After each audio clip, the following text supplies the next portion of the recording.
નમસ્કાર, evening news bulletin સાથે હું મનોજ. ફટાફટ નજર કરીએ ટોપ 10 ન્યૂઝ પર. અમિત શાહ ગુજરાતની મુલાકાતે છે. સુરતમાં શાહે ઇસ્કોન મંદિરનું ભૂમિપૂજન કર્યું, સાથે જ જૈન સાધુના દર્શન કર્યા. સુરતથી શાહ રાજકોટ પહોંચ્યા હતા. રાજકોટમાં પણ અનેક કાર્યક્રમોમાં હાજરી આપી. શાહની મુલાકાતથી મંત્રીમંડળના વિસ્તરણની ચર્ચાએ ફરી જોર પકડ્યું છે. ગુજરાતના શક્તિપીઠ પાવાગઢ અને અંબાજીમાં નવરાત્રીના પ્રથમ નોરતે ભક્તોનું ઘોડાપૂર ઉમટી પડ્યું. અંબાજી મંદિરમાં વૈદિક મંત્રોચ્ચાર સાથે ઘટ સ્થાપન કરાયું. પ્રથમ નોરતે કાગવડ ગામના હનુમાનજી મંદિરથી ખોડલધામ સુધી પદયાત્રા યોજાઈ. 3 કિમીની પદયાત્રામાં 2 કિમીની લાંબી લાઈન લાગી. સતત 15મા વર્ષે આ યાત્રા યોજાઈ હતી. બનાસ ડેરીની ચૂંટણીમાં 6 ઉમેદવારો બિનહરીફ થયા છે.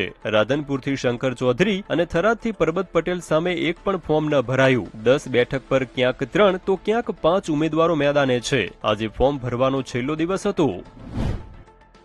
અમૂલે આજથી 700થી વધુ ઉત્પાદનો પર ભાવ ઘટાડ્યા છે. આજથી ઘી, માખણ, ચીઝ, આઈસ્ક્રીમ અને અન્ય ડેરી ઉત્પાદનો સસ્તા ભાવે મળશે. 100 ગ્રામ માખણ હવે 58, જ્યારે 1 કિલો ઘી હવે 610 રૂપિયામાં મળશે. આખો વિડિયો જોવા માટે ડાઉનલોડ કરો દિવ્ય ભાસ્કર એપ.